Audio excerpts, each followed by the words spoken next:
Yo, what up? What up? What up, people? What up? What up? What up? What up? It's Tuesday. You know what time it is? It's 9 p.m. It's the best time of the week.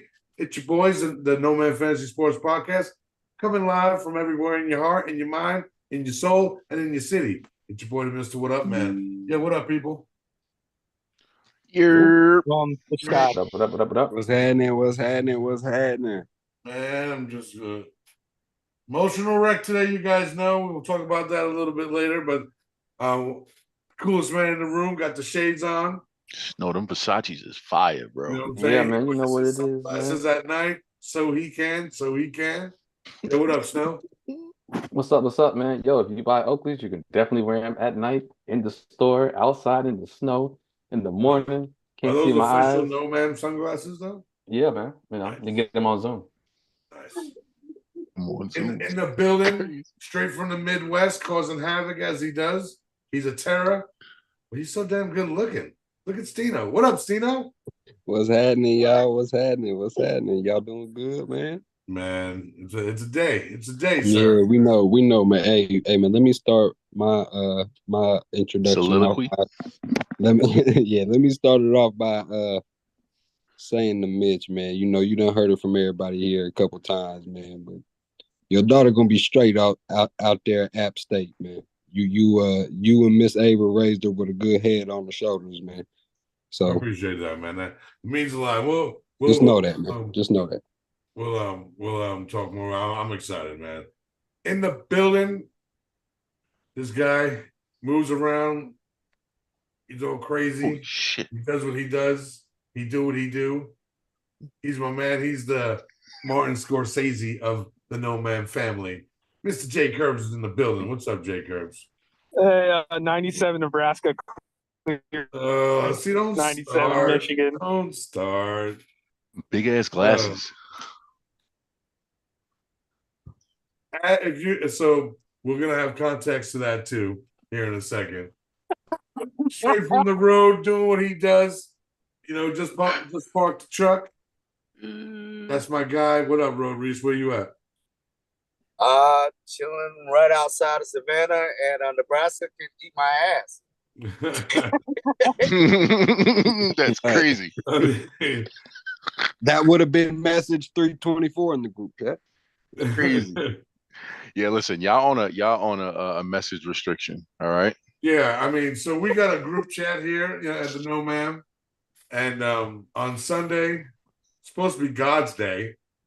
My damn birthday. You know, Drew's birthday, and now one time I'm going to quote it, 7 hours that went from the chat to Discord.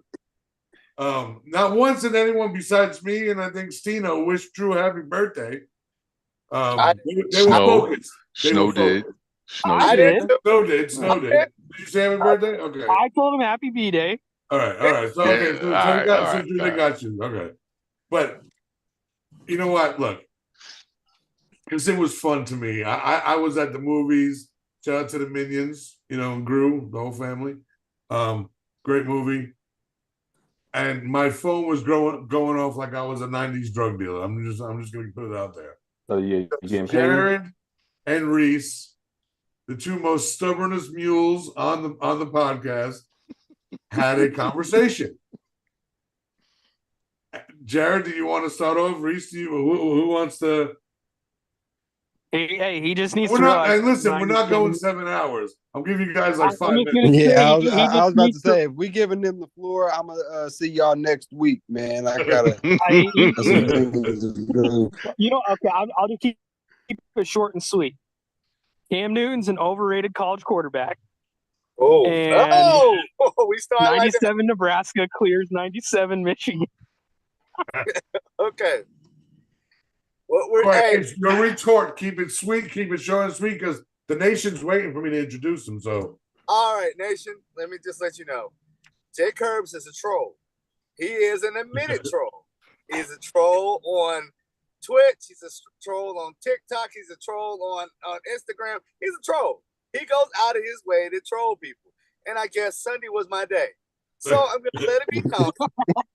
He ruined Sunday for me. You know, it's my home time when I get to be with my wife. She's pissed off at him. because of his stupid, casual, irresponsible statements. First of all, we all know that Why you ain't put the Michigan phone down, bro? Yeah, like seriously, at one point, I'm not sticking up for the wifey or anything, but to Drew's point, if that's your time, you should just be like, "Yo, Curbs, yo, we'll handle this another day." Curbs hit a nerve that I could not scratch. Hit a nerve, and I just had to keep coming at him. Your fault. Hey, I will take some of the blame for it, but he's a despicable piece of shit for that. Damn. Well, moving on from that, Had you hook, line, and sinker. in the building, straight from the man was in the gulag just checking on people because he heard a disturbance, and so he told me covert operation. He's going to go down there and knock some heads. Pause. But straight out of the NoMaam craziness. What up, bro? Yo, what's up, bro? He got a Whoa! microphone. Oh, whoa. Wait a minute. Second. Hold the fuck on. Stop the presses. Hold the fuck on. Bro, you gonna get yours. Yo, my man, I'm feeling some type of way right now. I don't give a fucking introduction. Fuck that. Yo, what up, y'all? It's your boy, that guy, Drew. How you doing? Fuck that. I'm getting my own fucking introduction. I'm staring in the camera, motherfucker. Listen, fuck you. Because I was getting ready to be. Listen, I don't like your attitude right now. Because listen, the guy gets 1 year older, gets all Betty White and shit. Hold on, listen. Apologize. You know that I always show love to the man that comes with his name already in the system. I don't even have to mess that around. So I was gonna give you a happy birthday shout out, you piece of junk. So I'm more concerned about, we got Showtime at the Apollo with the microphone up here. What the fuck's going down? I like the microphone, bro. Showtime at the Apollo. Because he's sings. This is, but first of all, we're not gonna go there because we all know who's the only person up on this panel that can actually sing. So we're not gonna do that. So. Oh no, definitely ain't you. No, actually, Reese can hum a bar, man. I've heard him sing a little bit. He can sing a little bit. I think he's not great. He's good. Well, we're not gonna do it. Michigan fans bro, do me a favor. Shift right a little bit, man. Yeah. Give the people what they want, man. Half your body, Pac-Man. It's been an hour since you've been gone. But yo, you got to listen. You tell us about that. Special birthday shout out to that guy Drew. Celebrated another birthday this year, NoMaam style. Hung out with the fam. Did what he does.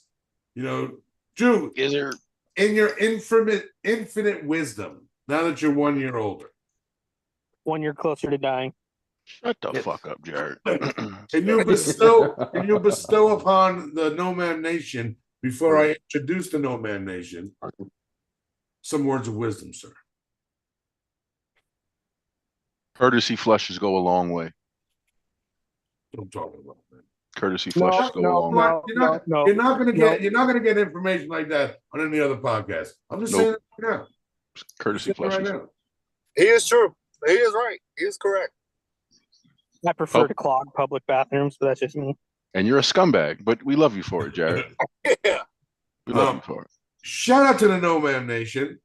Going strong, going crazy over there in the chat on Twitch. I haven't checked YouTube yet. So I'm about to get over there. Shout out to Rai holding down the chat. You got big news for Rai. We'll mention that later. Kelly's out doing the family thing tonight, the queen of the chat. So you're officially the queen of the chat tonight, Ryan. So good job. Shout out to my the chat. Officially the Yeti of the chat. The Yeti of the chat. Shout out to my boy Alone, the captain of the casuals. His name is the CFS in his name because that's what he has. We got Body Dropper. Who's Body Dropper? I don't know. They talk about my Bears. Be easy, because you will get Body sent Dropper, to the gulag. If you haven't hit the purple follow button, take your hating ass over and click that button first. State your name, gangster. Yeah, that's Ethan. Oh, what up, Ethan? It's either. All right, you're cool. My man J40. What up, Jay? Yeah, J40 is a success story. Can we talk about it real quick? From the depths of the gulag, bro. He was so far in the back of the gulag because of the nonsense that was coming out of his mouth, and then he got all chance on us. Like, by the way, shout out to that little piece of shit on TikTok. Yeah, I'm calling you out, bitch. Anyway, switch hitter. He's a switch hitter. He's a switch hitter. Wait, what? Hey, What? That's wow. No, he went from being a Saints fan to a bandwagon. Oh, okay. Get your mind out the gut. Oh, nah. That's what we thought it went. That's what we thought it went. Mitch, Don't do that. I know. That's on me. Bitch, you ain't been around in a while. Shout out. Whoa. It's been crazy over there on TikTok. Shout out. Yeah. Oh, my God. I've heard some stuff. Shout out to my man, J-Dub. J-Dub is in the building. We're going to get J-Dub up here one day. He's a 49er fan. So we definitely want to get him up here. Shout out to our sponsors, the Comedy Zone, Charlotte, and out there in Cherokee in the mountains. Shout out to my man, Dr. Drane's doing big things. He got some really big contracts. Very proud of him. He played. I know him personally. He's played cards with him. He's a great guy, great family man. If you're in the North Carolina, the entire North Carolina area, you need a plumber. That's your dude. Shout out to my man Carlos Williams. Oh shit! You like that, right? That was a good one, Drew. Yo! Thank you, people. Thank you. Without a pause, bro. That was good. I'm impressed. That was really good. Shout out to KWP Performance. Carlos, we love you, brother. We're always riding with you and your family. So shout out, keep on doing the big things. Shout out to my man Lavishly Tough, the brand. Dude, I'm telling you, if you are not hip to the game, look at the flames, man. The hat is fire. My man Tough is holding it down. Tough, I know shit's rough for you right now, but we got you. The NoMaam family got you. Always and forever. Shout out to Lavishly Tough. We will be doing some collaboration work with them. Shout out to my man DJ Mondo G. Shout out to Pulse Vodka. Mondo. But shout out to my daughter. I gotta do this. Shout out to today. The original NoMaam unpaid intern who got all this stuff started, all the social media started for me. Today we dropped her off at college. It's the next step. We my wife and I call it leveling up. We leveled up today. From parenting, because now it's a different form of parenting now, you know. Yep, advising. Very, very emotional, very, very tough, but fun too. If you know my family, we love to laugh, we love to have a good time, and that's what we did. Shout out to the whole Appalachian State Staffing Committee. We appreciate y'all. Shout out to the police out there for giving me that phenomenal fucking parking spot so we could just take all this shit out of the truck and keep it pushing. But shout out to my daughter, Samantha. I love you. NoMaam loves you. And just do your thing, man. Do your thing. Spread the love out there, man. You know, tell everyone about NoMaam. If they're going to use the main hall bathroom, they're going to see a sticker in there. Sorry, App. I'm just saying. How to do it. But got a lot to talk about today. We're going to starting in a few weeks, we're bringing back the Yes Ma'am, No Ma'ams. So I got to explain it to the new guys who weren't here last year, Reese. The point systems and how we do that. The weekly bowl predictions we're going to do. The Are You Serious? But Jay Curbs, as he always does, has great and phenomenal ideas, right? And so he was like, dude, if we do the Are You Serious in a few weeks, and Brobo, you talked about this as well. Let's talk about who's on the chopping block after these first preseason games. We want to talk about who's going to be rising in these after seeing these first preseason games. We're going to talk about Brandon Ayuk. We're going to talk about Jamar Chase. We're going to talk about a lot of things. We're going to talk about a lot of guys out there. But listen, the FanFest League, I think we have one spot left. I have a bunch of emails. I'm going to share with the guys later in the next day or two. Put that together. We're going to be doing a live draft online through Yahoo. What's up, buddy? Marshall's in it, right? Got Marshall on that. Yes, I do have Marshall on that. Yes. Yeah. Yeah, I say. Bro, I last I don't think seen, I you have. still needed I like don't think I have 21 his email teams. address. I do not think I have it, but I'll have to. But I saved the spot for him. I can just send him the invite if, All right, if cool. it needs to. A lot of fantasy leagues going on. We're gonna do a whole bunch of stuff. Bro, if you haven't checked out Bro's, he's been doing the breakdowns, and Bro, I bring it up because I had a comment that someone made to me about your videos. Right? They're like, "Yo, Bro's doing some fire work for you guys." I'm like, "Appreciate it, thank you." He's like, "Yeah, but why when he started talking about the Dolphins, his voice changed and his changed?" And I'm like, I said, "Look, everyone has a rival, right? And Bros is anything like Miami. Like it's just if there's a place that man will never live, it's probably Miami. I'm just gonna be honest with you. But shout out to Bro doing the videos.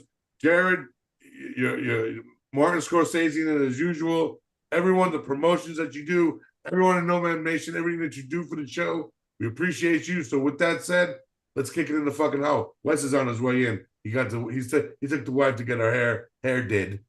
So he's running a little late. Shout out to Robert, he can't make it. What happened? It's done, not did. It's done. No, it's dead. No, it's dead. It's dead. Get your hair did. Get your hair did. You get it done. You get it done. You do get it done, but obviously we're in this position we're talking about. It's dead. So. It's dead. It's done. It's done. Shout out to Ravens. He couldn't make it tonight. The booster seat wasn't working. I'm sorry. Oh, only kidding. Shout out, not for love. Not for love, baby. You my guy. Damn. You my guy. No more small chairs. So Reese, wow. Reese, I want to start with you real quick. Give me, and we're gonna go around. You pick the next person you want to throw it to. Definitely won't be Jared. Kirby, just because you guys have your thing going right now. But give me a guy that you were very impressed with this weekend and why.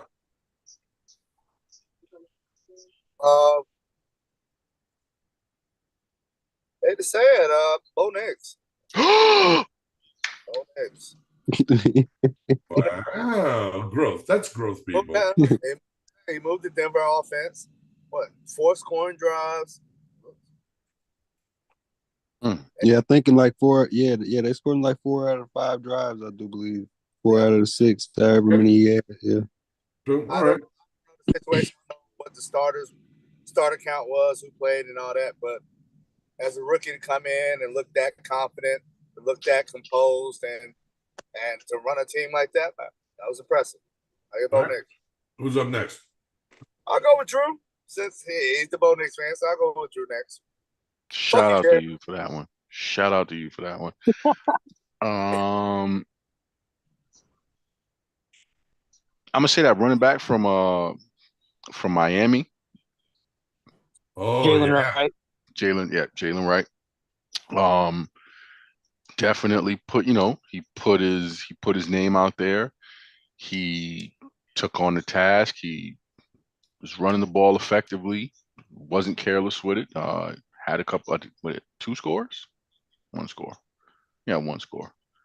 But definitely put his name out there, especially with that that running back core that has had some injury bugs. I'm not going to say injury. People like to use they're injury prone, but if one of those guys goes down, he can definitely fill in that void as the next man up in the running back room. And I could have some production for them on that Miami team. All right. I'm going to swing it over to the microphone man. First of all, you're a jackass. I gotta be honest about the situation. Originally I was gonna go with the guy from Chicago said that they just completely annihilated Buffalo, but I'm gonna go with Milton from New England. Okay. I thought that he was very poised in his drives when he got in. I don't think New England themselves were paying attention to the fact that it were backups. I think they were just looking at the fact that just how comfortable he was, not only moving in the pocket, but making a decision when he was ready to release the ball, and it was very accurate on most occasions throughout the first preseason game. And I think that just because of the first round pick that they, drafted, it doesn't necessarily mean this kid doesn't have a shot. And so, sometimes it happens that way. Obviously, the first year, especially, they're going to probably want to start, maybe the first rounder in May, which they probably should have never drafted in the first place, neither here nor there. But I just loved what he did, man. He just looked so comfortable. It looked like he was the first round pick. You know what I mean? And so I go with Milton. And I will definitely pass it, obviously not to Stino, because he's not here. Let's go with the Snowman. All right. I would say JJ McCarthy. I had zero expectations, man. Like zero, because the stuff in college, we didn't know he was good or not, because the run game was ridiculous. He's out for the season, though, right? Yeah. I mean, he's out, but no, he's only out for 6 to 10 weeks. Yeah, 10 weeks. Oh, it's not a full repair? Yeah, you might. No. Oh, okay. But yeah, I mean, like, 11 for 17, 188, 2 touchdowns. Yeah, he had a pick, but I didn't expect that at all from him. So, yeah, JJ. He was dynamite, and then his knee blew up. So, passing it to diabolical. That's crazy. Hey man, is nobody gonna talk about the damn shades following his head the whole way? Come man. Hey man, yo, leave the Versace's alone, bro. Those official NoMaam shades, man. Yeah, man. Crazy, man. Every time he crazy, man. All right, so I'll since Stino is off for a second, we'll be back here in a minute. I'm gonna go with the Giants' defensive depth. I like what the Giants, second team and even third team kind of did. The schemes that they were running, they looked fast. The coverage was there. If you looked off to the side, you saw Burns and Thibodeau. They were all every guy. They were just encouraging to them. Can just throwing plays into these guys. It was good to watch. I don't know if that carries the team, but on the opposite side of the ball, that kid Gray, what's his first name? Eric. Eric Gray? Yeah, it's Eric. Eric Gray. That 48-yard touchdown run when he put the stop on somebody, broke his ankle, and boom, went off. It was crazy. It was crazy. It was a great run. And in the famous words of Jay Curbs, Singletary better watch his ass. That's what he told me when I told him that. But yeah, so I think it was great. And so chat, Ryan, you got to do a better job. You're not vocal enough. For a lady, I need some more work out of you. Whoa. Hey yo. Wowzers. But no, chat, throw me some names that you were impressed with. We got Joe Milton out there from Come Here Now, Biatch. You threw Joe Milton out there. All right, so now I'm going to flip it. And bro, I'm going to start with you. You're not going to ask me? What the fuck? Oh, I'm sorry. Jay Curbs. I thought you went first. Oh, well, yeah. I just want Reese to Hey, there go your 1 out of 5. There go your 1 out of 5, Mitchell. All right, we back. Good job. My bad. Good job. No, good job. Oh, yeah. Curbs. Get that fucker. No, it's okay. So the person I was impressed with is actually the receiver JJ McCarthy was throwing to Tristan Jackson. I think that's going to be their wide receiver 3 and replace KJ Osborne this upcoming year. No, he did look good. It was. I mean, JJ was throwing a nice tight spiral. He hit his spots. Yeah, but the amount of separation that kid was. I know it was against second and third team players, but dude was still creating separation against something his equals. The Eagles receivers didn't do in the preseason against his equals. Can I put an honorable mention out there? Sure. And I've spoken to you guys about this before. That Los Angeles Rams defense. Oh yeah. I think that is something to watch out for.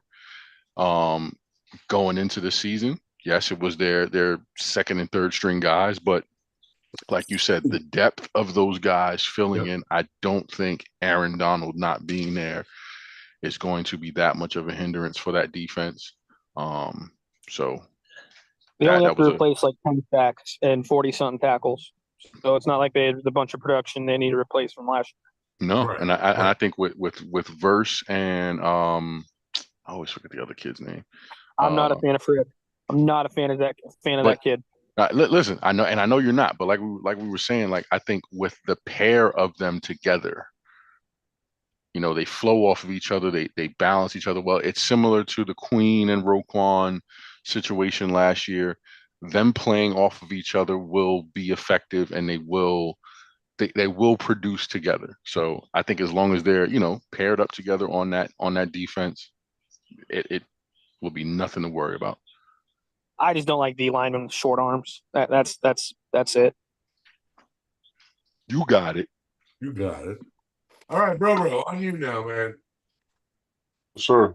Give me a player that I don't want to maybe say you had high expectations for, but they really, you know, didn't stir the pot up for you, man, on first showing in preseason. Or it could be a veteran who played, you know, whatever. And it's just somebody, any player out there. Oh, well, for me, obviously, a guy, I'm gonna keep a homer, a guy like Matt Milano couldn't necessarily perform in the first preseason game. And now you see that he is injured. And it's not looking good. And so for he got me, injured again. He got injured again. Well, he didn't get injured because he didn't play in a preseason game, but he's injured again.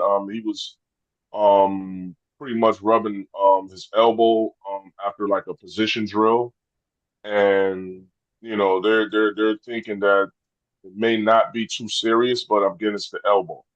And anytime you have a player of his caliber who's coming back from a totally separate injury and now has another injury, that doesn't vote well. And then you have so many questions on this Bills defense already. So for me to not have that guy back in the fold is going to be tough. Right. Just in general, because you know he was like the pillar. He's probably easily a top 4 or 5 linebacker in football at his position, and to not add that to a defense that's already decimated from a lot of injuries, I just felt like the defense didn't really play. And obviously, this is preseason. You know, you don't want to get caught up a lot of times when you see first preseason game. Right, We've seen a bunch of times where teams don't even win a preseason game and yet they make the playoffs, and that's because you don't put that much out there. But that's a lot going toward the offenses, right? Not necessarily the defense. You know, defense, you're at least supposed to be ahead because it's the defense. And I just thought we didn't play too well in that first preseason game, and I wanted to see more in general. But Matt Milano not being there is going to be tough. Okay. Who's up next? Let's go to Ro Reese. Hey, buddy. Hey, buddy. What are we looking at?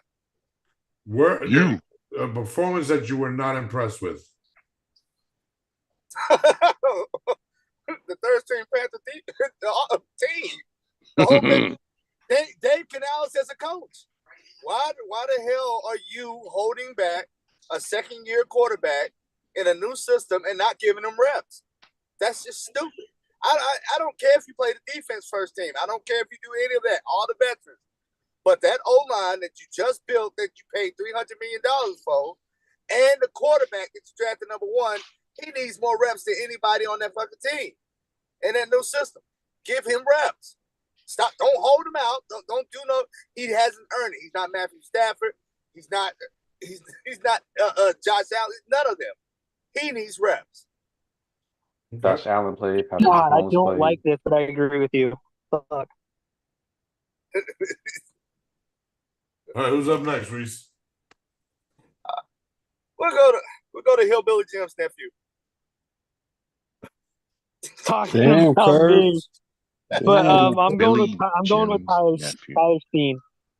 I actually got into a heated argument with an Eagles fan about Mekhi Becton and Tyler Steen, and he was saying Tyler Steen is the bona fide starter. And what did Tyler Steen do week 1 of the preseason? Get 2 penalties. I think he gave up a sack. His pass pro was trash, and Mekhi Becton only played 1 series, which tells me right now Mekhi Becton's our first string right guard, which gives us a mammoth O-line. Are you scared about injuries? He has not been able to stay healthy. No, just because I'm just confident in our trainers and player health and whatever development, whatever it's called. Because people said the same thing about DeAndre Swift last year, and he was healthy all year long. So when it comes to injuries, unless it's like a torn ACL or something like that, where that happens, but I'm not too worried. But Tyler Steen and Kenny Pickett's on the cutting block. I'm just saying that motherfucker's ass. He's Cheeks. so bad. Atlanta strip club cheeks. He literally looks like he has to put everything into like a 9-yard dig route. It's fucking terrible.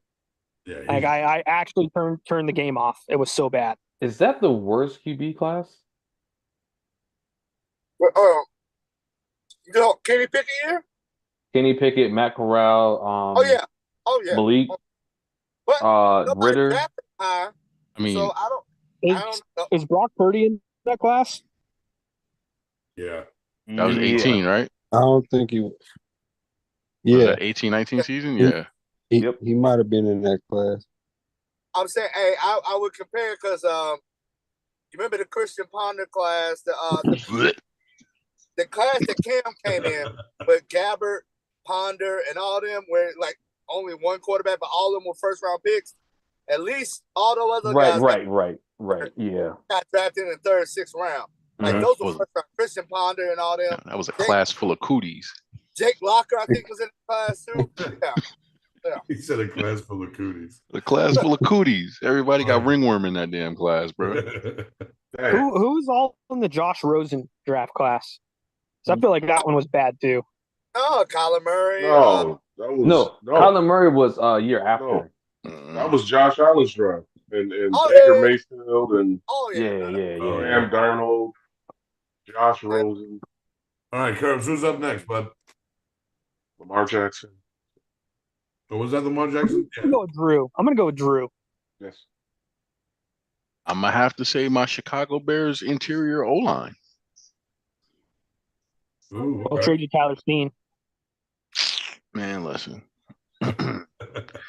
We need the Justice League right now. And, Caleb did some things to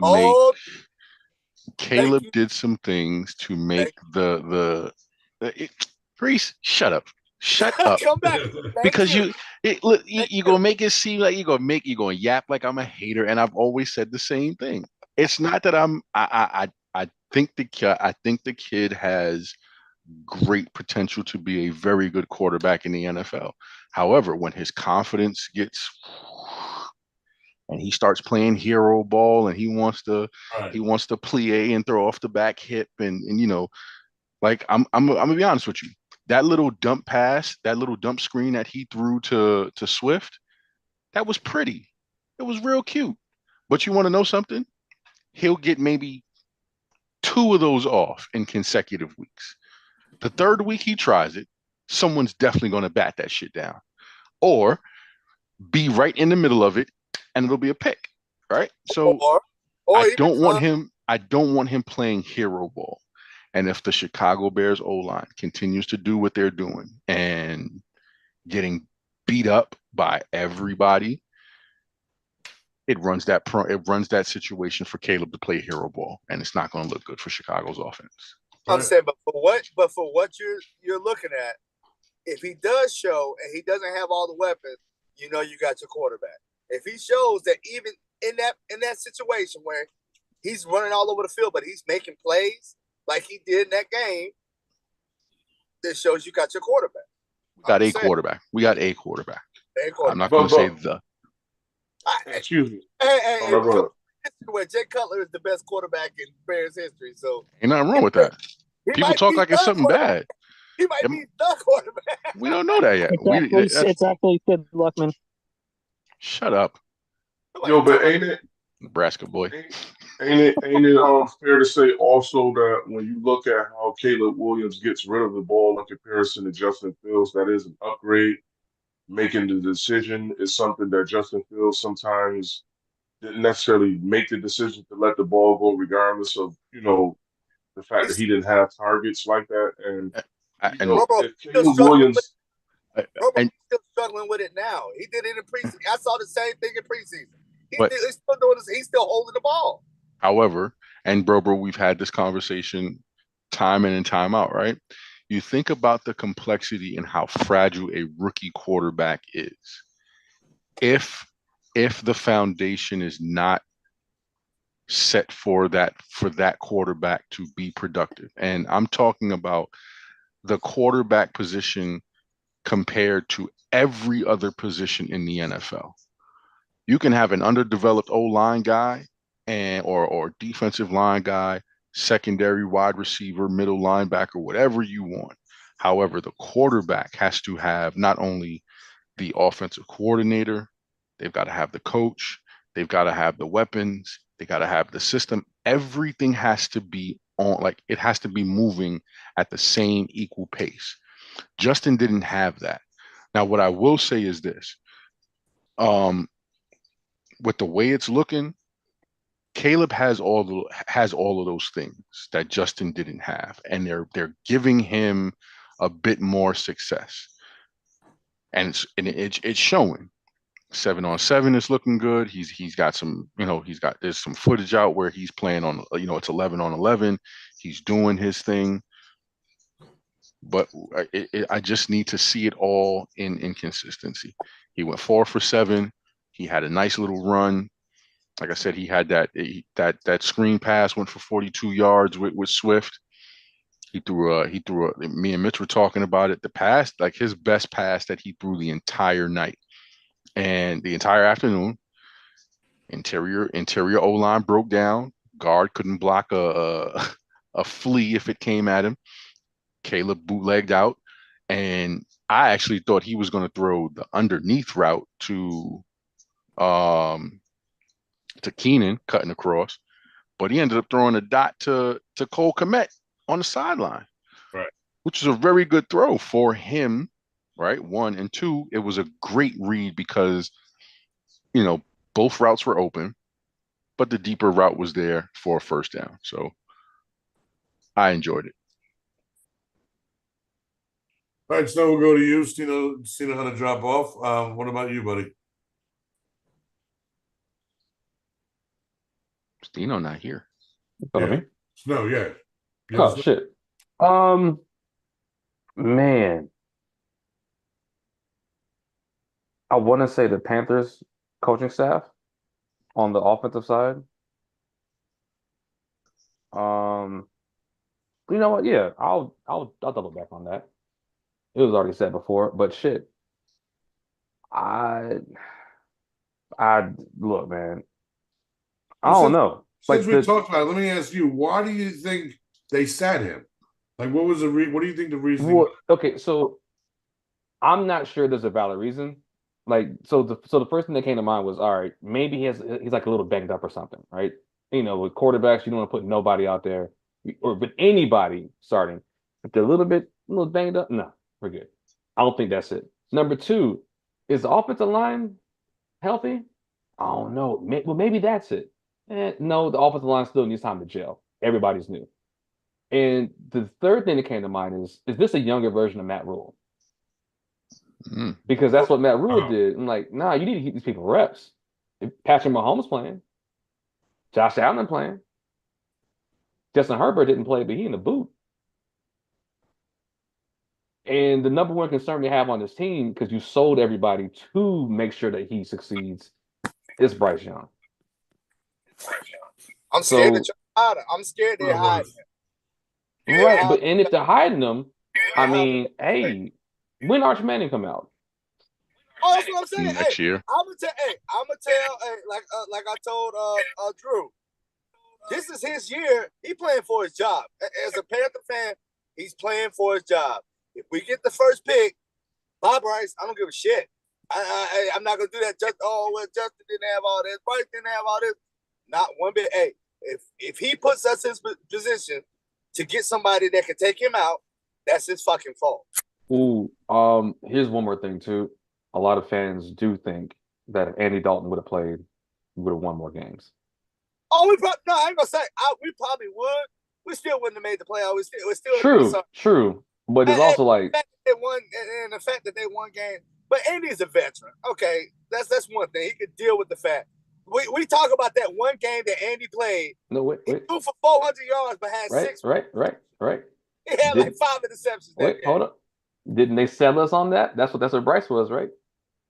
They said, that's what they said. I'm saying even a rookie's not going to compare to a 10-year True. You gonna sell me a dream? You gonna sell me this car, man? What we doing? He playing for his job now. Before we go any further, welcome to the show, the greatest co-host and podcast. This is a three-time NoMaam Fantasy Football champion. What's going on, Bubba? What's going on, fellas? Sorry, I'm running a little late. Take care of the fan. All right, so we got to clear something up for us. What's up? Is it hair did or hair done? Oh, it wasn't for me. Shit. So I know because you're bald. Was your wife getting her hair did, or was she getting her hair done? Bald. Right. She got her hair did. Shout out to Wax. I'm assuming. I wasn't in the shop, so I don't know what them girls gossip about. Yeah. That's a bad place to go in, Wes. You never want to go into the beauty shop. Right. Them girls. Yeah. No, that's not for men. Not for men to be.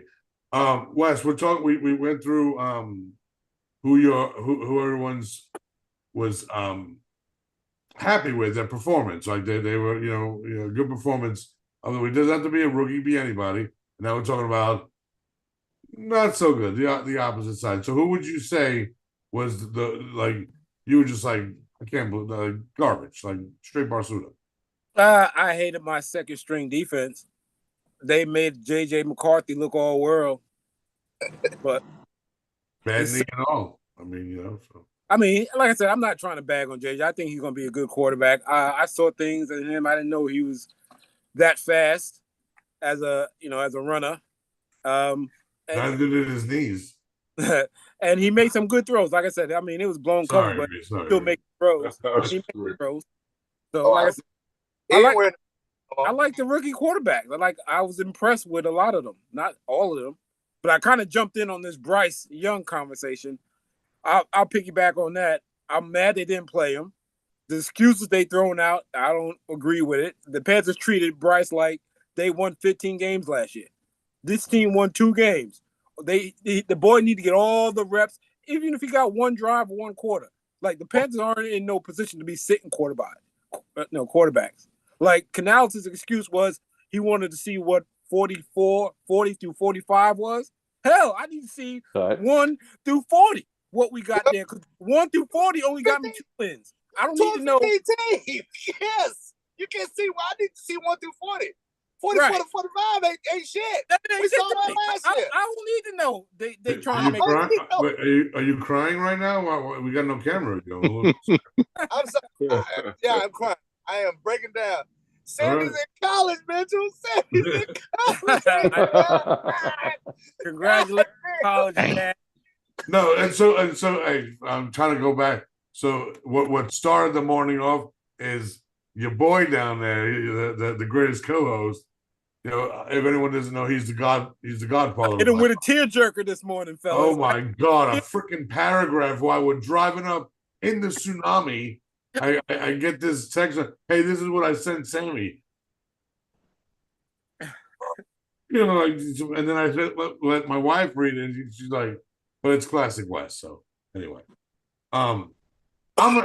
since everyone else was being kind of a homer on this one, Jared, you went already, right? I don't want to make sure I left anybody out.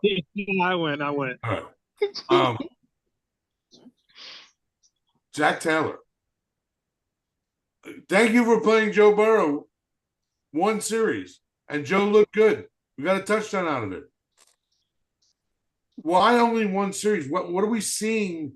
Like, we yes, there's things you could see out of that, but we need more. Like to Reese's point and Snow's point, that different situation. You're coming back from an injury compared to having a bad team. No shots fired at you guys. Oh no. No, but what I'm saying is, even Joe Burrow was pissed off. He was like, "Man, I wanted to stay out there longer. I wanted to get hit. Like I wanted, And I'm not saying that that's probably the smartest idea for him, but I wanted to see more from that. What I did see, I loved, and I was very happy with. Yosavash is becoming one of my favorite receivers in the league. That kid he catches the ball and and he's great with yak. So, what about Burton? What's that? Oh, Burton looks good too. But Yosavash has been there for 2 years now, man, and I'm really liking it. Chase Brown, I love the way he hit the line, but I'm just mad at Zach Taylor. I just think he's making some goofy decisions. So, yeah. What is that? Okay. Mitch, can I? Your boy coming at you again. Man, who cares about coming here now? That dude don't know. I got a question about preseason stuff, but more so on the front office side. What'd you say? I got a question about preseason stuff, but more so on the front office side. So, one with Bryce Young, right? I wonder if that's more of a Tepper move. And then on another side, with these contracts, what's up with Jerry Jones being outspoken? Well, he retracted his statement, by the way, just so you know. But the internet is forever. I'm gonna say this. I think from your question, I don't think Tepper has nothing to do with this year. I think he actually has given up the keys to the franchise to Dan and Dave, because they've made moves that I don't think Tepper would have made. He hired his whole staff. Like, you remember last year, Frank, they were bringing in all these coaches that he never worked with, and he was trying to put the dream team together. He never worked with none of those coaches. That's a Tepper move. Tepper's like, okay, well, you bring this guy. He's so big in analytics. Like, so you bring this guy in, and maybe you work with that guy. Y'all mixture together and all that. No, this year, he let Dave Canales hire all his best friends, his buddies, everybody he worked with. Those were that hire. The Jerry Jones thing is the Cowboys just like publicity. No matter if it's bad or good, they want the nation to be talking about it. Jerry Jones sometimes just sends out. They are though, Reese. They are though. Yeah, he just sends out tweets sometimes just to get the Cowboys back in the news media. So he wins the game. So bro, thank you, Snow and Reese, because perfect segue to what I want to talk about next. I want to go to bro first. This Brandon Ayuk shit. I mean, this is crazy. It's getting to be comical at this point, right? Mm-hmm. I mean, you got money, you can pay him. You're now lowballing him with a shout out to my man J Dub saying that the 49ers put a deal out there for him. He's looking at it. The Steelers thing, it's becoming a joke now. All honesty, and we're gonna get to fantasy here in a second. So I want to run through this pretty quick. What does Brandon Ayuk deserve, and will he get it from the 49ers, or will he get it from the Steelers? Well, first of all, he's going to get what the market says he's worth, which is top maybe 5 at his position. It's gonna happen regardless of the fact, because of the time frame of the contracts that have already been given out to the top receivers. Is he a top 3 receiver in football? No. Oh. But he's going to be paid like such. And so that's just the nature of the business. San Francisco, Dallas especially. Look, Dallas has an issue with they're going to potentially lose all 3 coming up here soon. Because if they do not pay the receiver in CeeDee Lamb and make him the highest paid receiver in football because of all the bullshit that's transpired, you don't want to pay Micah Parsons what the market's going to be for him. when it pertains to him getting a contract, the Dallas Cowboys. And so Dak Prescott, I think, is just the inevitable that he's out there after this season anyway. And so there's just so much shit that goes on when these players get to complaining about money, but yet and still these owners who want to retract statements after saying some stupid shit that you probably shouldn't have said anyway. Now you want to say that, you want to double back on it. No, stick to what you said. You said you went to school, and ain't no way in hell, pretty much, that you're going to pay anybody when they feel they need to be paid. You're going to pay them when you feel like paying. And a lot of players. So the CD stuff affects Ayuk? Absolutely, it does. Because the reason why it does is because Brandon Ayuk, even though he's in San Francisco, not in Dallas, he's another player that's pretty much saying, I'm not going to allow you to tell me what my market is. This man has performed on the football field. He has given San Francisco pretty much what they needed and was a necessity at the time for him being there. And here it is. Everyone that he's counterpart with when it pertains to his position, they've gotten paid. So what's the difference outside of CeeDee Lamb? So what's the difference in him saying to San Francisco, y'all know damn well if y'all take me off this team, this offense ain't the same. Right. And they know that.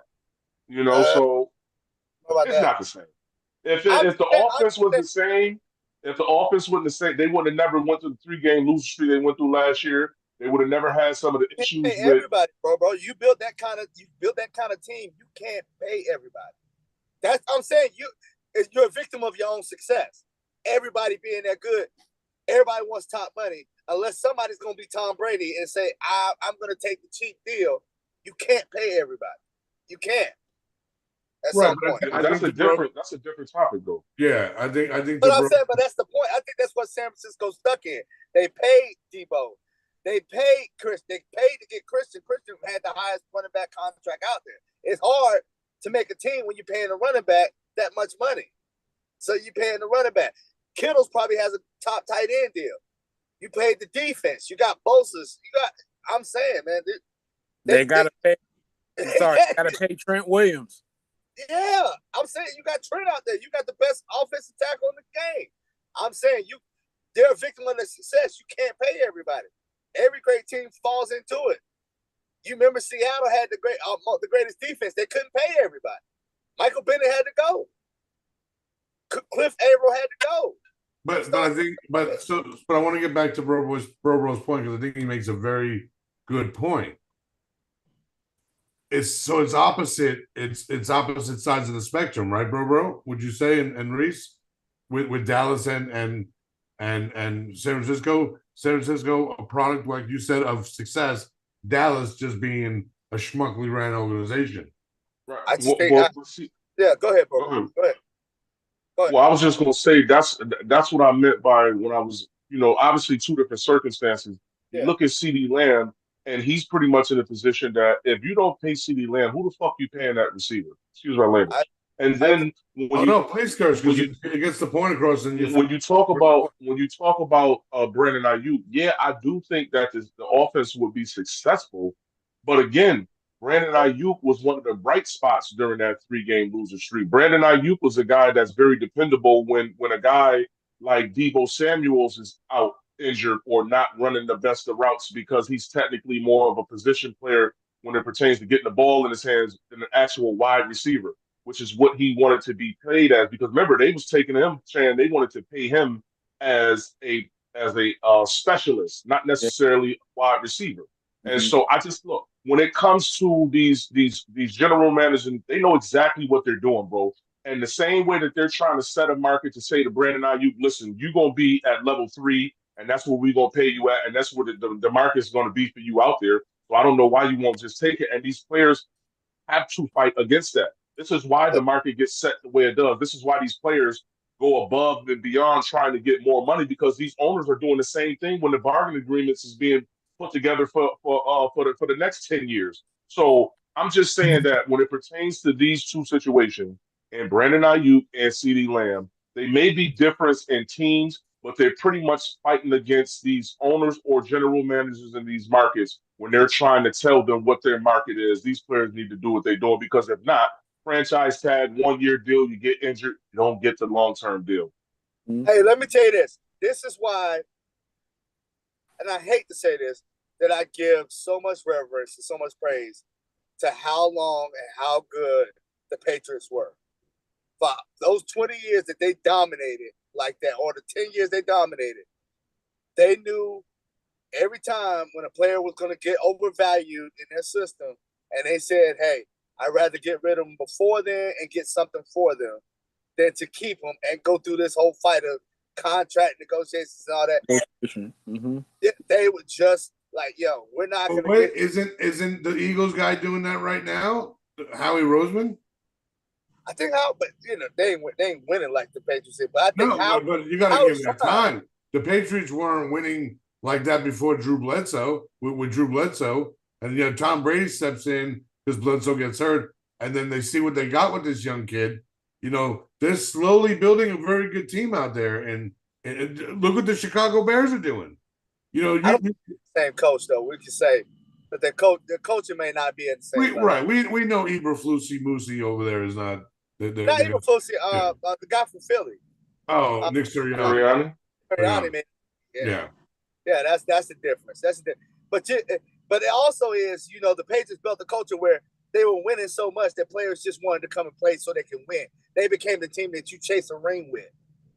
Right, but see the Patriots, bro. You know this because you've been a fan of football for a long time.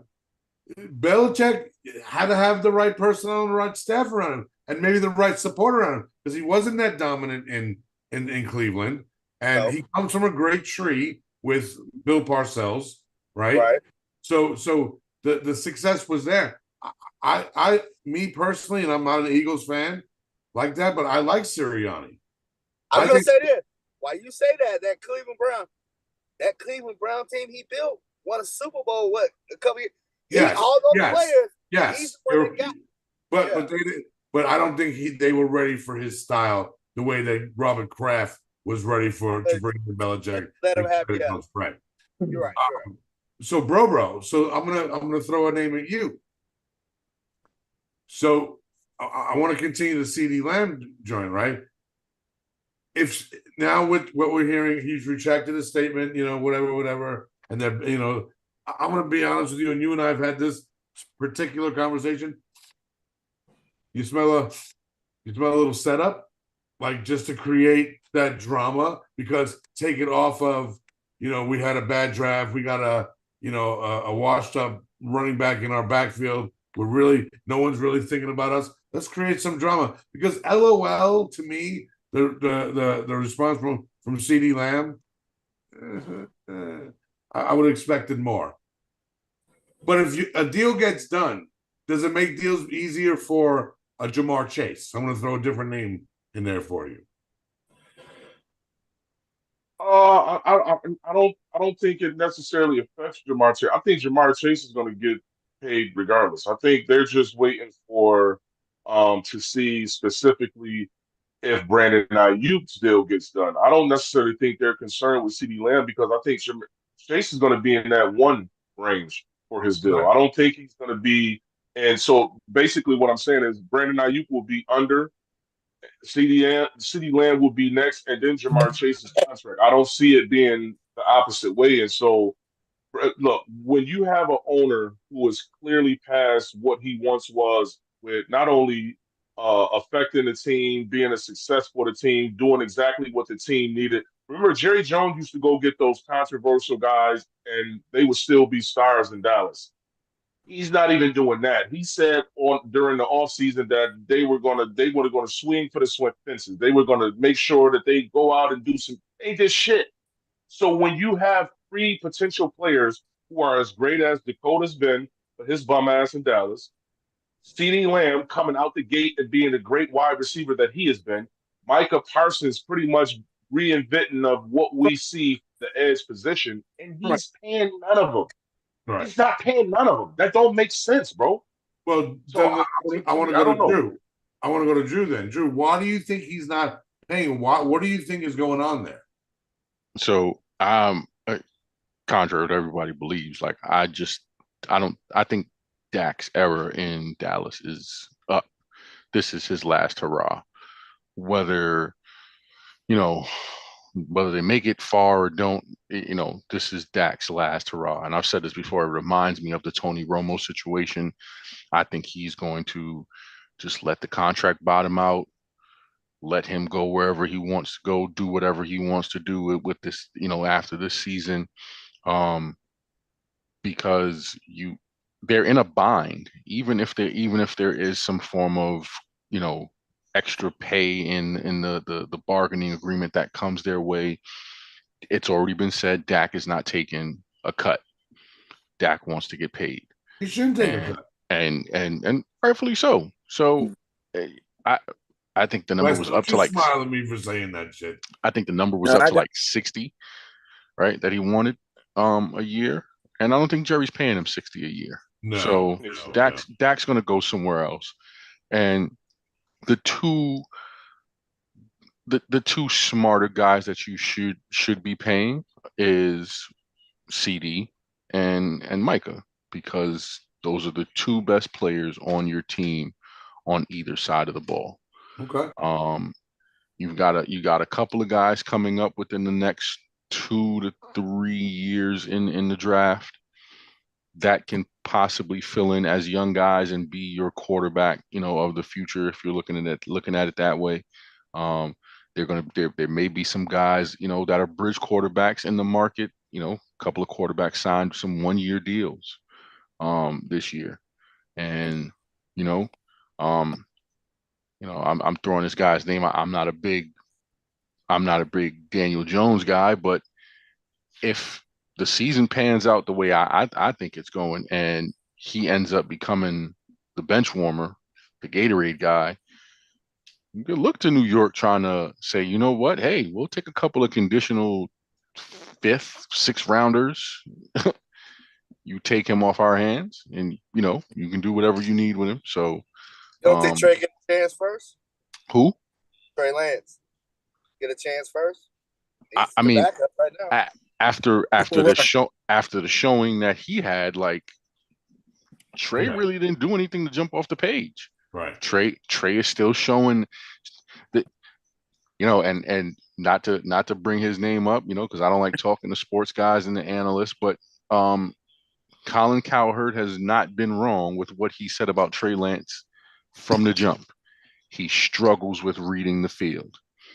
On top of struggling with reading the field, he also struggles with making the right decisions, and it diminishes his arm strength. It diminishes his arm talent. So, with that being said, he didn't jump off the page in this preseason game against the Rams.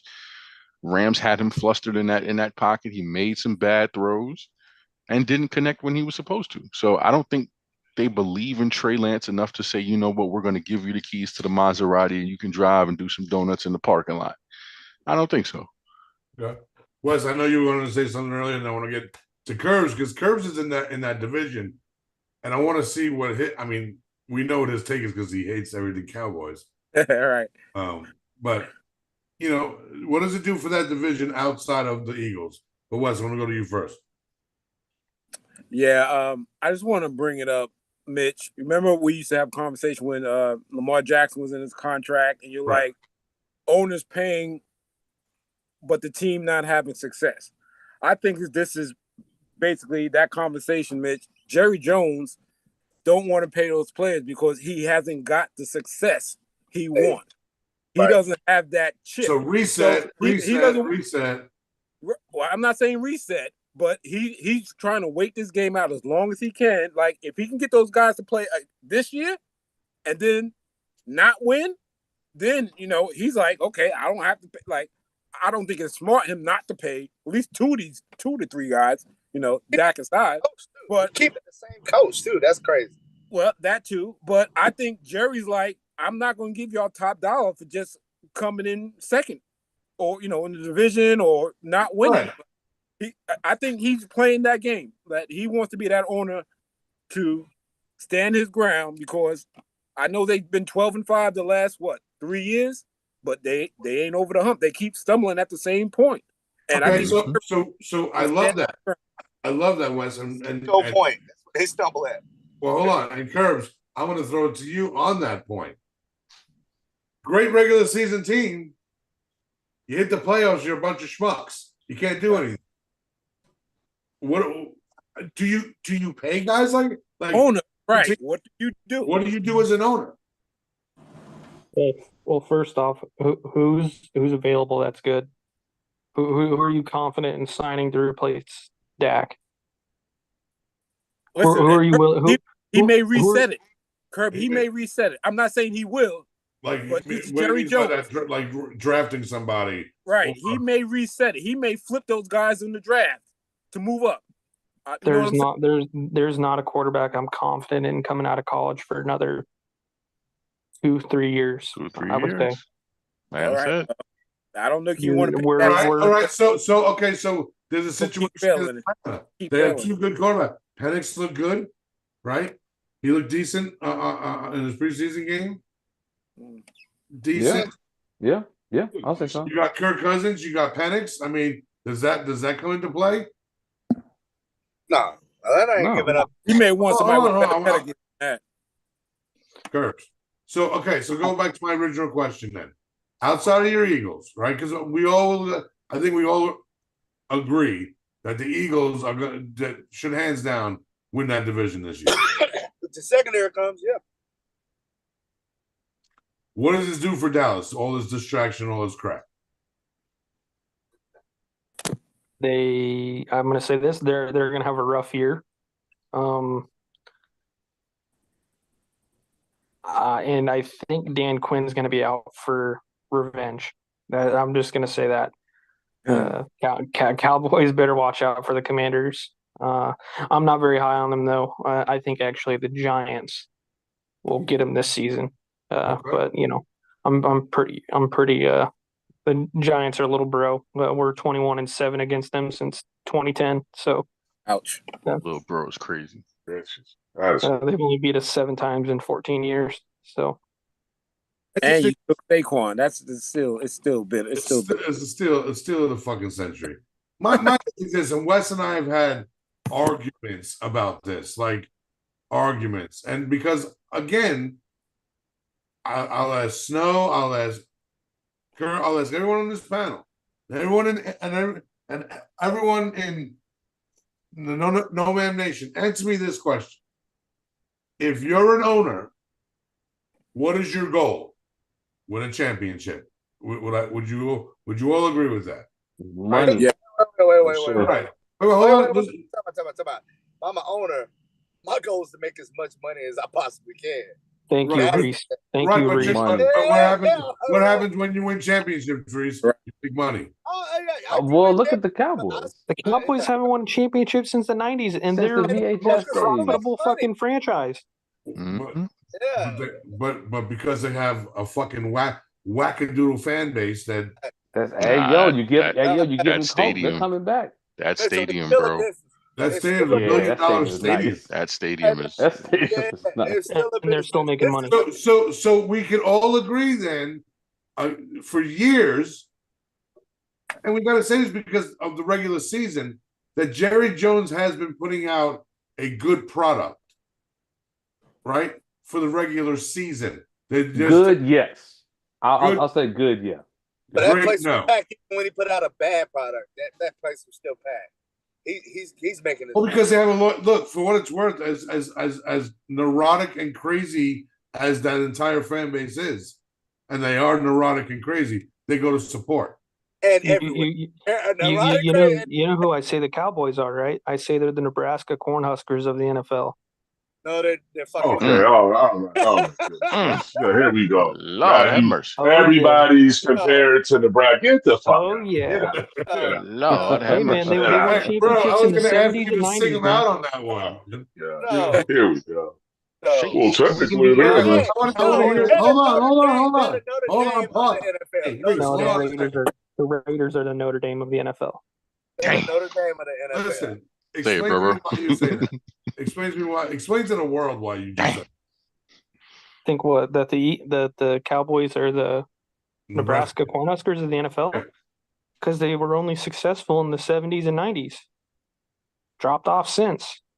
What other college team has done that? Nebraska Cornhuskers. Loyal to the bone fan base. Not really. Cold in here. Y'all not around no more. I barely see a Nebraska man. Hey, you know what? I've sent some pictures. Is that why we have the longest sellout streak in college football history? There's nothing to do in Nebraska. We're going to have the 400th consecutive sellout this year. Hey! I promise you, if they open a new movie theater down the street. How many consecutive sellouts Michigan have? They'll put it. How many what? How many consecutive sellouts Michigan have? We're always packed. Don't ever talk about the big house, bro. No, I'm just wondering. I wonder if you guys have 400. Relax. We're always packed. Anyway, before you guys get into a 7-hour, we got a whole text messages. Stop it! Wow. I had to delete that shit, man. Somebody every 2 seconds. Come on, man. It's Zoom, yo. You can put them in their own like little room and have them. That's right. Kiss the ring. Kiss the ring. All right, hold on. I'm gonna mute you two in a second. Listen. It's that 97 ring. Oh my God! Stop it, both of you. I'll give you guys some chance at the end of the show. Stop it. Drew. Stop it. Stop it. They gave you petty sex. Stop it. Stop it. Stop it. What? You just out to fake as shit. All right, so I'm going to ask you one before we go into our next. Talk about the what's coming up in the next few weeks. Give me a guy who you then, after just week 1, is on your fantasy radar. Oh, I can't wait for this. Can't wait for this. Wes, you don't have to answer if you don't want After to. week 1 of preseason? Oh, yeah. I'm just saying. After week 1 of preseason? I'll go. Yep. Yeah, why not? I ain't got nobody yet. I ain't got nobody yet, bro. So usually I come in like the draft with maybe 4 or 5 quarterbacks in mind. Now I'm thinking, shit, then look at these rookies. They can give me something. So that kind of lessens my, I'll go get a quarterback whatever now. Because they're going to do something. Even like Caleb Williams, man, he got mad weapons. I agree. Bro, what about you? Yeah. I'm looking for the best kicker. Fuck, I look like Boo Boo the Fool. That's what. Best kicker out there. Yeah, that's what I'm looking for. Can't wait to get him. Hey, there was a great kicker out there this weekend. So yeah. Listen, if we want credibility on this show and people to come back and us as the fantasy gurus, we got to give them something. No, I'm gonna go ahead and tell them my draft strategy. I'm not going to. No, I'm gonna go ahead and tell them my draft strategy. I got something. UPA. I'm ready to bowl. I'm ready to bowl prediction. I'm ready to jump out there. Let's do it. Go ahead. Oh no, hold on. We'll get to that in a second. Reed, did you see anybody? Oh, that jumped on your radar? I see Bryce. I see Bryce. That's funny. Hey, that came from another Panther fan, so you can't even get mad at me for saying that. Oh, I know. I didn't see Bryce here. I'm talking about. Hey, I made a prediction a couple months ago before the right at the draft when the team picked the player, and me and Drew have thought about this the whole time. You the only one who fought. And now I get the news that Hollywood Brown's gonna be out for 4 or 6 weeks. Get ready for the Worthy Show, sucker. Get out of here. The fuck out of here. You're such a casual. I don't understand why you're so tickled about a guy who. I don't understand why you're so tickled about a guy who can't catch. So Reese called me today, and he's like, "Hey, you remember that Xavier Worthy prediction I made? Do you have a clip of it?" I'm like, "No, I can find it." But Reese, okay, this is his prediction: 55 catches, 750 yards, and 5 touchdowns. He'll get that. I think he can get that. I really do. Easily he's getting that. Ooh, that's what somebody that can't catch. God, you gotta be kidding me. Terrible. You got CFS, dude. Hey, you wanted a name. People, look out for rookie Xavier Worthy. What did he do? I said, based on what you saw, you Ray Charles. What did you see? What I saw Hollywood Brown get hurt, and now their speed receiver is gone, and he's the next in line. Mitch, volume. He's gonna get the volume. That's why he's gonna get that. He's not gonna catch anything though. Dude can't even catch COVID. Like, what are we talking about? You sneeze in his face. When do you get this? Can you stop Can you stop waving on Drew? Because Drew don't know what he's talking about. You know what, Mitch? I'm gonna go look at something quick, and I'm gonna tell you his drop rate percentage from college. I will. It was like 35%, 40%, something like that. I don't like him. No, I don't like him. No, it's not. It is so not. All right. So since we're not giving out secret sauces because Bro got a bad attitude, Wes got a bad attitude, Herbie got a bad attitude. Drew doesn't pay attention after 1 week. Thank you, Snow, for participating. And Reese, you're just angry. I refuse to give away. And so no. Okay. I'll give you all my draft. Hold on. Kurt's back. Picking the guy with the helmet. Xavier Worthy's drop rate percentage is 6.2, so he only drops 6.2% of his passes. Yeah, but that's not in comparison. George Pickens, who a lot of people like, he drops 9.3% of his passes thrown. But Curbs, let's stay in the context of where my take was. I don't give a fuck about what Reese be talking about because he's a D1 yapper. Okay, we all know that he's a yapper Victorian. Okay, head of the class with that shit. My comment was he in fraternity Yappa Phi Yappa? Oh, not yeah. He was leading. He was front line. He was leading the line. Nice. My take was the fact that one, Xavier is not going to be used as the deep threat. Yes, he will have the volume. Yes, he will have the targets, but that speed, like that's not their game. They're going to run him. You said he's going to be the Tyreek 2.0. What are they going to be doing? They're going to be running him through screen. They're going to be running him through zone across the field. They're going to be using him as that speed guy in that motion set, going to the opposite side of the field, stacked up behind somebody. So this way, someone can clear space out for him. Right? That's what you're talking about. Okay. But when it gets to where they put brackets around him and he has to catch in traffic, that is where he is not effective. He does not catch the ball great there. And that is what Kansas City has become. They have become a team that we are going to chew up the field. We are going to break it down and tear up one zone here on this side, another zone here on that side, while moving the ball down the field and being able to expose a defense when they're on their heels. Yapper God says, you're so wrong because they didn't put this team together not to do that. Why do you get Hollywood Brown if you're not going to go? You're not trying to have the deep run, fast team offense. You're not trying to go deep. Why? You got Kelsey to go over the middle. Is Hollywood Brown a deep threat?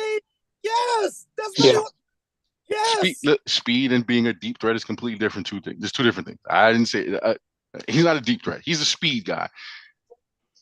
You allow the speed guy to run, and you throw the ball to him. Right.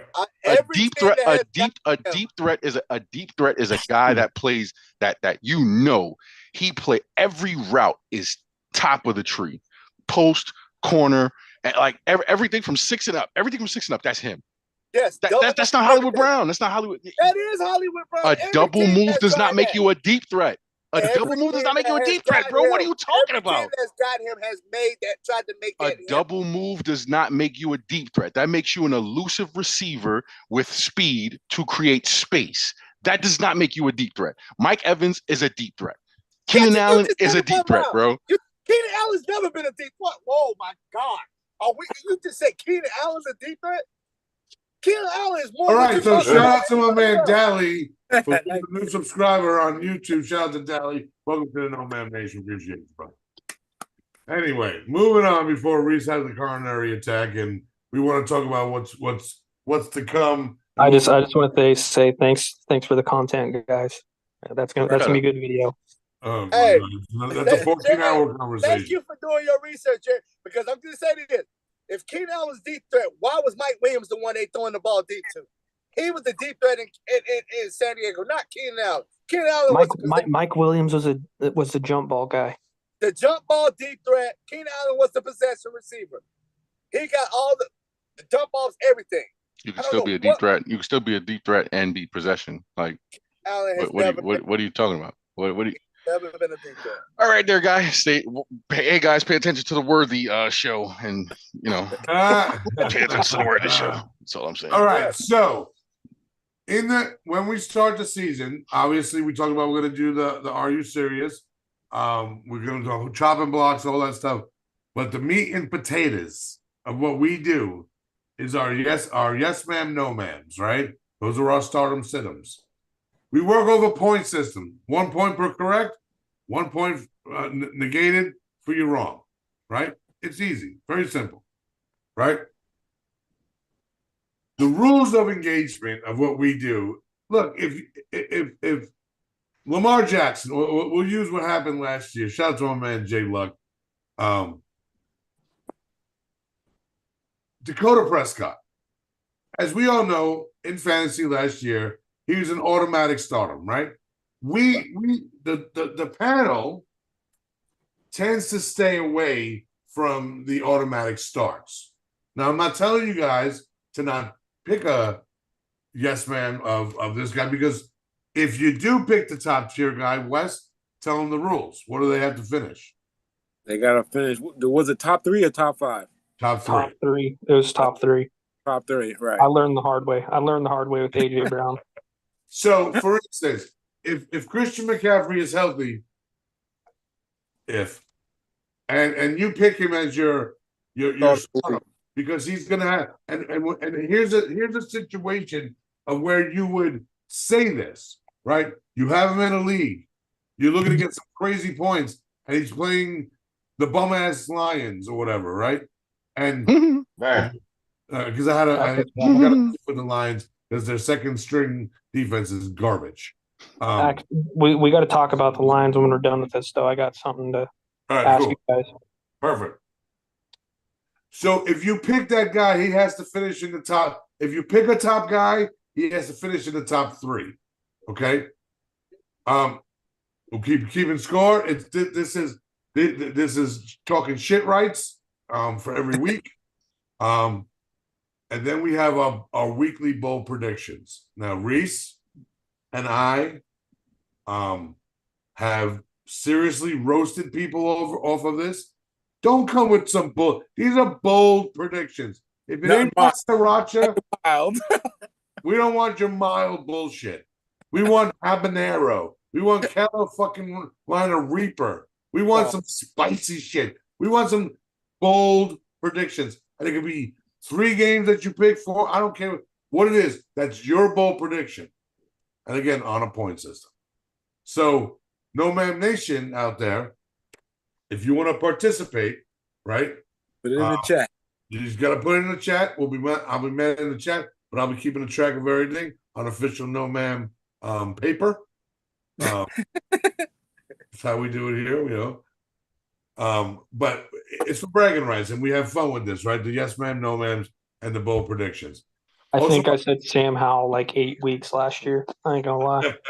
Hey, you put up good numbers though. It's nothing like going 0-5 in your yes ma'am, no ma'ams for the week.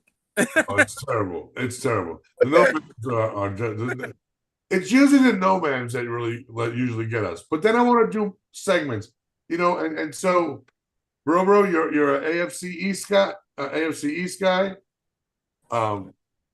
Drew, NFC North. Reese, NFC South. West, you're in the West. Curbs, you're in the East of the. I want you guys to break down what you're seeing throughout, from fantasy perspectives, of course, but of course, of his individual breakdowns. So Reese and Snow, you guys will attack the NFC South, right? Well, anyone who watched last year knows I picked the Cowboys to lose every week. I never picked them to win ever. You were right a lot. They didn't have a lot of losses. Who was he talking about? Lord Almighty, Yapper is the name of. Oh Jesus! So you're preaching to yourself now because you're a yapper. Oh yeah, I'll take it. Lord Almighty, Yapper. Oh my God, such a Lord yapper. Almighty. Such a yapper. God bless the yapper. If you don't know now, you know. November 16th. Make sure you're marking that on your calendar, live and in living color. You're gonna have the NoMaam crew, or most of us, as many of us that want to make it out here, I know my man Bro Bro's coming down. Wes, you live here. Reese, you live here. Snow, you live here. Yep. You see, Drew, Curbs, always welcome, as you know. Trying to line it up. Trying to line it up. I mean, you and Bro kind of live not far from each other. Gas money, Doritos money. Just saying. But November 16th, shout out to Harley Davidson in Charlotte. We'll be doing a live show from their parking lot. Shout out to my man DJ Mondo G. Shout out to Pulse Vodka. Shout out to all the sponsors who are going to be out there. We got some food trucks going to be out there. Trying to get Carlos out here. Talked to him about it the other day. He's leaning towards making the trip. We're going to have a celebrity flag football game. The owner of the Harley Davidson of Charlotte says she knows a lot of people that are interested and want to go. So we'll have merchandise out there. We'll have stickers out there. We'll have everything out there. But more importantly, we'll be out there. So if you're in the Charlotte area, November 16th, Jordan you one. came up with a gold idea just now. That is a great idea. If Drew and Bro could ride down and take that whole drive, like record everything that happens in that car, that is Planes, Trains, and Automobiles Part 2. It'd be phenomenal. That'd be the greatest show ever. I want to see that. I want to see Drewski, just so you know, I got enough room, bro. I got three rows. So, you know. I mean, we got expedition, so and it won't just be me. So like, you know, we bring the gang. No question. I'm bringing my wife as well. We got like a NoMaam family reunion. Have a caravan. Let's go. Just know we're not doing nothing less than 90. So, you know, once we get past the Commonwealth, you know. No question. Because it definitely won't be going through Virginia that way. I'm going under the speed limit through Virginia. That's a fact. Yeah, I don't play no games. Listen, once you start hearing banjos, you better slow the fuck down. Yes, sir. Tighten up that menu. If we having guests, I got. He said pork butts. No, that's for the draft. Oh, okay. That's for the draft. This is November 16th. That's around Thanksgiving time. We could have a preview of Thanksgiving. I'm just saying. November 16th. I'll be cooking for everybody. I mean, you know how I get down. So, but speaking of, it's funny. Shout out to the intern Luke. Had a fun day at the college campus today, but is as we speak right now, fully emptying out his sister's room, and he's moving into her room tonight. Oh yeah. You don't waste no time. You don't waste no. He didn't wait till her bed sheets got cold, man. He started pulling her shit out that room. Dude, literally, we got in the house, and he went upstairs with a tape measure. I'm like, what are you doing, dude? Like, what's going on? And he's like, Mitch, you remember them Shorehaven apartments? You know, me and Butch, we shared a room. I was throwing his stuff in the closet as soon as he went to college. I was dumping all his stuff in the closet. Yeah, but see, you had the luxury of Butch leaving. 17 years, Lee and I shared a fucking room. When I got my own room for the first time, dude, I locked the door. I put signs on the door, like, don't come in this motherfucker. I want to enter. My shit. Right. Like, bye, like, whatever. But, I feel bougie. Shit, I always had my own room. Right? So did I, Reese. Never had my only child. My brother Jalen had his own room. I had my bougie ass motherfuckers. You know what I'm saying? right, Drew. Yeah, my shout out to my young brother Aaron. Like, we're 11 years apart, so by the time I really got into that cusp of having my own room, like, it was done. Like, right. I'm 11 years old. I'm like, you know, like, oh, I got a little brother that I got to share a room with. Like, like at the ripe age of 4, like, I deboed him early. I was like, nah, little nigga on the top of me. I'm on the bottom. You know, and then when I finally moved out, like, he had the room to himself, and it was like I'd pop over and go to mom's crib and chill and be like, damn, this room ain't mine no more, nigga. Right. Yeah, me. But listen, we got a lot of fantasy shit going. We got the Gulag League. Shout out to my man Betts. I think Beth's going to be on the show either next week or the week after. We'll talk about it. How you doing? How you doing? Shout out to Beth. Oh. We got the Fan Fest League. Like I said, if you send me an email, I got it. I was gonna put it together. Give me a day or two. When is that draft? That going? What's that? When is that Fan Fest draft? I don't know. We haven't figured that part out yet. We got obviously the NoMaam draft August 25th. Reese, I got some bad news for you, man. Kenny's not gonna be here. Oh yeah, told me. Yeah, I did tell you that already.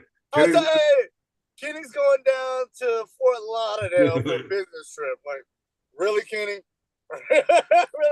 Go down and get some Kenny's man, stop it. Kenny's doing business, man. He's standing on business. Go down there and get some tail. But listen, NoMaam Nation, this is I'm going to leave this up to the NoMaam Nation, Reese. So the main attraction of, as everyone knows, every year that the guys come to the crib for the draft, I cook. Try to put a nice spread together for the boys, feed them, get them tired so they draft terribly. That's always the mission. But this year I'm slow roasting a pork butt, right? NoMaam Nation. It's up to you for the sides. What are we making for the boys? Philly and cinnamon rolls. I gotta say, get them rolls right. That's what's important to me. We'll get the rolls right. We're not making chili cinnamon rolls with that, buddy. No chili. That's disgusting. I've been working on you for that over a year now, man. Are we going to do a dip this year? He dead ass too. I don't know. Maybe we'll do it. No, bro. So, bro, let me catch you up to speed. And I don't want you to think different of Jared when I tell you this. It's too late, bro. Go ahead, Bill. All right. So we were talking about we were talking about chili, right? Just regular chili, regular good old chili. We're talking about with or without beans, with or without meat, the whole 9 yards. Well, Jared came by and said, have you ever put chili on top of cinnamon rolls? Type of shit we talk about in the Discord at 2 a.m, bro. Yeah, if you were, yeah. Heart attack. So that's some pirate shit. Now, but here's the thing. So in the beginning, I'm going to be honest with you. I was one of the biggest skepticals about it. I was like, who the hell puts chili on a cinnamon roll, right? But then I got to thinking, I actually put a little cinnamon in my chili, like a not a shake, right? Give it a little kiss, whatever. I like cinnamon rolls. I like chili. I mean, I'm saying I'm not opposed to trying it. See that's when you go wayward, right? Okay. That's when you go wayward. When you're not opposed to trying anything in life, like that's like saying, oh, like I'll dip this piece of chicken in ass cheeks and like no. Whoa, what? Go from that to that. I'm talking you're talking booty cheeks, man. I'm just saying. Where do we go from here, man? I know I closed my eyes, took my hand off the steering wheel and just took a left and we're in the ditch now. But what I'm saying is when you're not opposed to like, oh yeah, I'm not opposed to, try a little shit. That's when shit goes wayward, bro. Yeah, no. Okay, so wait a second. So, Drew, you've never tried weird food combinations? Like what? Okay. Like what? Give me the weirdest. Listen. Listen. Clearly, you dip chicken and ass. So I have not. And that's just the craziness of my mind. Yeah, but you gave it up like you did, though. No, I didn't. I just said it. I just said like that. Listen, look, because you laying down. When you said that, you were confident. Because I was just thinking about two random things, putting them together and eating it, bro. That's what I was doing. You couldn't think of nothing else? You can think of anything weird, bro. Like, look, it said pickles dipped in whipped cream. That's disgusting, bro. First of all, pickles are top 5 ass. Whoa. Bro, I think you're being a little harsh now, bro. I'm not being harsh. I don't fuck with pickles. Pickles are trash. Yo, bro, your face is crazy right now. You're getting angry in your old age, man. What is wrong with you, bro? do you eat chicken wings at the strip club? Is that where it came from? Like, ooh, I like to dip some chicken wings in some ass. I didn't say I like to dip chicken wings in ass. I'm just saying, like, I like chicken wings, but like, you know what I'm saying? Like, okay, so that's what I'm saying. It might have happened. Like, no, it didn't happen. It definitely didn't. No, it didn't happen. No, it didn't happen. So I know I can exclude. Listen, I know I can exclude one person from this conversation. It's Wes. Wes is the most minimalist eater. Wes goes to a Mexican restaurant and orders a cheeseburger. He goes to China. I thought you were gonna say he goes there and orders. Whoa. Ain't nothing wrong with that. I was invited to the Mexican restaurant, and that was the best thing. Oh wait, you said a Mexican restaurant? Listen, he said Mexican. I said Mexican. We had listen, we had one of Sammy's birthday parties. Hold on. We had one of Sammy's birthday parties at a Mexican restaurant. And Wes and the fan came by to represent, it's his goddaughter. And Wes sat down and he was looking at the menu and he's like, oh shit, they got cheeseburgers. I'm like, certain shit you don't do, bro. Mexican restaurant, though, it's man. Certain shit you don't do. Right, and that was my fault, right? They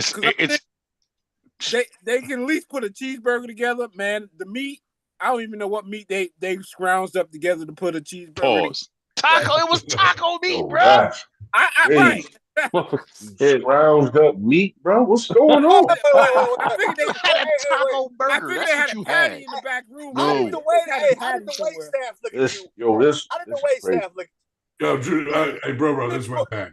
Yo, like, and this all started from Jared, though, bro. Look at his face. You see, I said, when you start mixing crazy shit, you go wayward, bro. Okay, so speaking of that, like Simone Biles, yo. This is not normal NoMaam talk. So NoMaam Nation, just entertain us. We're having a good time with this. So, have you guys never eaten anything? And Drew, don't be disgusting. Pause. Have you got food delicacies that you have tried outside? What do we got? Shark Boy now up there, man? Sorry. I'm about to leave on with this, bro. Oh, shit. The craziest thing I've ever had, like just off rip, the craziest thing I've ever had is fried frog legs. Me too. That shit's gas. And it was busting. It was busting. Yeah. Put some hot sauce and ketchup on, but like it ain't gonna go past the frog legs like that, bro. It was seasoned well, it was breaded well, it was deep fried, ketchup and hot sauce on it, and I was like, this tastes like a whole chicken wing, bro. Right. But I'm not putting cinnamon in my chili, bro. Like, no. I'm not eating frog legs. I don't have a problem with cinnamon. I'm talking about cinnamon rolls in my damn chili. Like hold on. You guys do know some motherfuckers put chocolate in their fucking chili, right? And they need to get sent to the gulag. Are they in jail? Hey.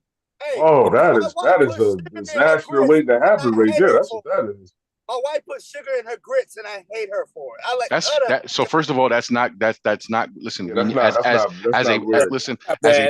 as a black culture, we need to stop calling that grits. That is farina, bro. Look at my face. That is farina. Come on. We're not doing wheat. We're not about to go back and forth. We call it grits